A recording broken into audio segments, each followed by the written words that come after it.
By controlling the supply chains, large food corporations rule the economic roost, so they set the economic rules.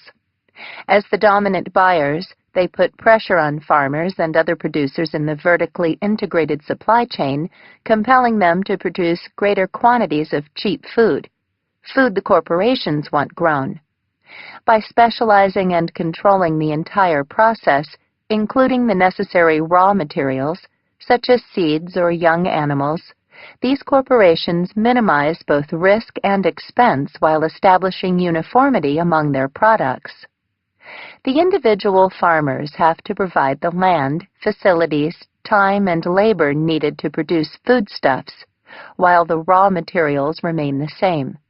In fact, the average farmer today earns only 14 cents on every dollar spent on food in the United States, compared to 36 cents in 1974. With so many calories on the market, the critical issue these companies face is the fact that as humans we can only eat so much in one day. The stomach has a fixed ceiling. How do the companies solve this essentially biological problem?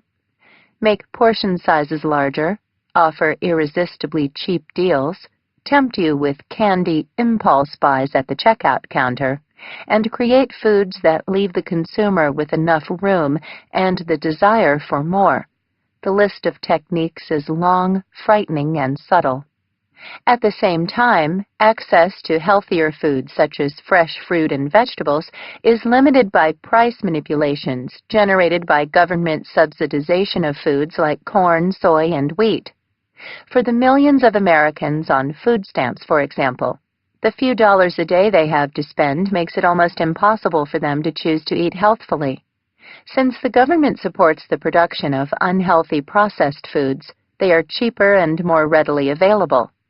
The U.S. government's artificial support of processed foods makes it impossible for people of low or no income to afford a balanced diet, because a bag of apples is more expensive than sugary breakfast cereal. Only desserts in food deserts? Assuming, that is, that these individuals even have access to a bag of apples. Millions of Americans, and particularly people in inner-city neighborhoods, live in food deserts, areas where local stores within a 5-mile radius do not even carry fresh fruit and vegetables.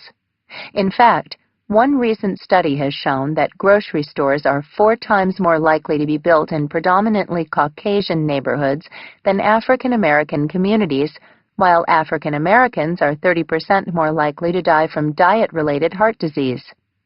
How empowering is the modern supermarket, convenience store, or restaurant to these individuals when the choices are limited to unhealthy, refined, sugary foods that can lead to obesity, chronic illness, and an early death? How empowering indeed is the modern food establishment for any of us, when the government's policies intentionally make healthy, real foods more expensive by subsidizing the mad? What ultimately is the point of having a food system that does not do what food should do? Nourish us. The door that keeps revolving. Unfortunately, government officials are as likely to have a relationship with the food industry as they are to police it. Not only do these corporations put pressure on the U.S. government through their lobbying power, but there is also a revolving door between government and industry. Many government officials leave their bureaucratic positions to work for major food corporations, while an equal number have left the corporate world to enter the realm of government. Former Secretary of Agriculture Ann Veneman, for instance, hired a lobbyist for the meat industry as her chief of staff.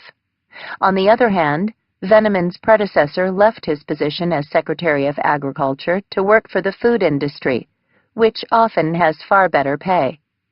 These individuals certainly have the knowledge and experience often required to work as a regulator or a corporate employee. Nevertheless, there is always the risk of conflict of interest. How can we be sure they will act in the interest of public health rather than their former colleagues, if there is a conflict between the two? Even if there is no such relationship in place, the food industry can still influence the U.S. government in favor of its own interests.